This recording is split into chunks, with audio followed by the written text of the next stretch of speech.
In 1893, a young boy in Germany faced a tragedy that changed his life forever. At only 12 years old, Hans Wilsdorf lost both of his parents. The future suddenly looked uncertain. His family's business was sold, and the little inheritance left for him would later disappear as well. But even after losing almost everything, one thing stayed alive inside him: a deep fascination with watches. That obsession would eventually lead him to create one of the most respected luxury brands in history, Rolex. After becoming an orphan, Hans was sent to a boarding school. There, he met a student from Switzerland who often talked about the country's famous watchmaking industry. Those conversations sparked something powerful in Hans. He became convinced that his future belonged in watchmaking. At the age of 19, in 1900, Hans moved to Switzerland to chase that dream. He got a job at a watch company where his responsibility was to inspect the precision of hundreds of watches every single day. The work taught him one important lesson: accuracy mattered more than decoration. A few years later, Hans moved to London hoping for a better future. But during the journey, disaster struck again. The money he had inherited from his parents was stolen. Now alone and nearly broke, Hans had no choice but to start over from scratch. In London, he found work in a watch company's sales department. Over the next 2 years, he learned how the industry really worked: manufacturing, branding, sales, and most importantly, customer psychology. He noticed something interesting. Most companies focused on making watches flashy and decorative, while customers actually wanted watches that were reliable, elegant, and practical. Hans believed he could build something better. So in 1905, together with his brother-in-law Alfred Davis, he founded a new company called Wilsdorf and Davis. At the time, travelers relied heavily on accurate timekeeping to catch trains and manage long journeys. Seeing this demand, the company introduced a compact and stylish pocket watch designed especially for travelers. The product became surprisingly successful. But Hans was already thinking far ahead. He believed wristwatches would one day replace pocket watches completely. There was just one problem. During that era, wristwatches were mostly seen as jewelry for women. Men rarely wore them. Hans decided to change that perception. In Britain, he noticed that bracelets were extremely popular among both men and women. So instead of marketing his products as ordinary wristwatches, he designed elegant gold and silver models that looked like fashionable bracelets. He called them bracelet watches. The strategy worked brilliantly. Soon, his watches gained popularity across Britain. Hans also wanted a brand name that was short, memorable, and easy to pronounce in any language. After experimenting with countless ideas, one name stood out: Rolex. He officially registered the trademark in 1908.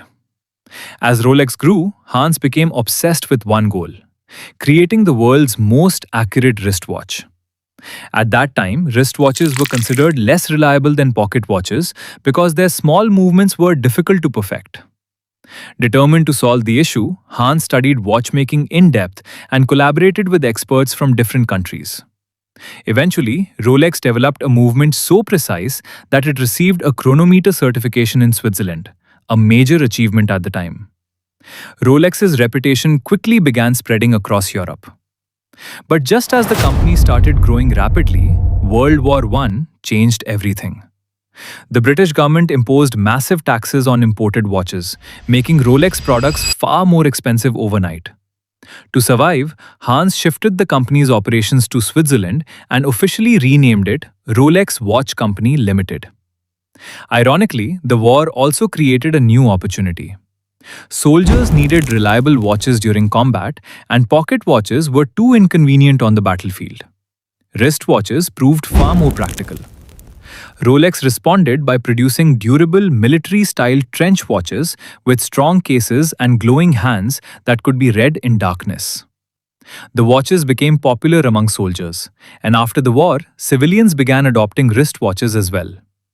Hans' prediction had come true. Pocket watches slowly disappeared, and wristwatches took over the world. Still, another challenge remained. Dust and water could easily damage watches and ruin their accuracy. Hans wanted to create a completely sealed watch that could survive harsh conditions. Instead of using traditional snap-on cases, Rolex engineers designed a revolutionary screw-down system that tightly sealed every component. The result was introduced in 1926, the Rolex Oyster. It became the world's first truly waterproof wristwatch.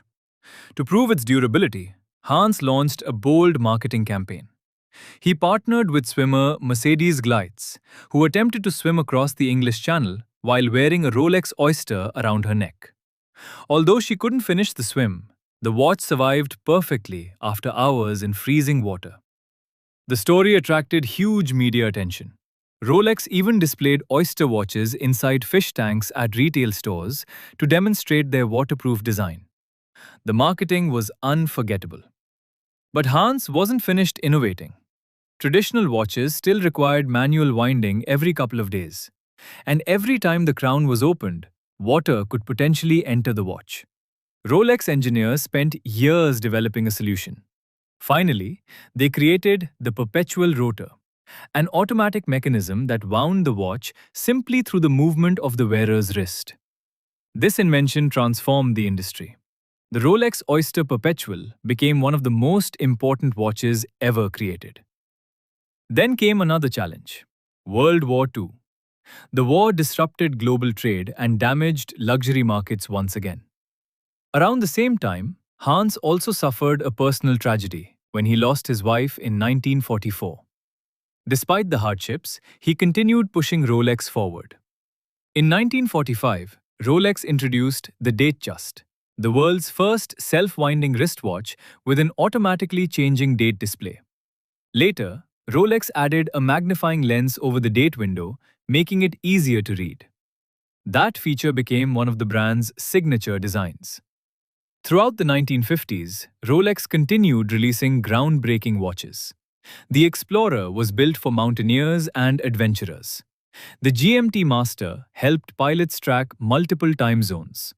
And in 1960, Rolex created the Deep Sea Special, a watch capable of surviving nearly 11,000 meters below the ocean's surface. Even under extreme pressure, the watch kept working flawlessly. By then, Rolex had become more than a watch company. It represented precision, endurance, innovation, and status. From the peaks of Mount Everest to the deepest parts of the ocean, Rolex watches proved themselves in conditions where most others failed. In 1960, Hans Wilsdorf passed away at the age of 79. But the brand he built ensured that his legacy would never disappear. From a young orphan with nothing left to lose, to the creator of the world's most iconic luxury watch brand. This was the story of Rolex.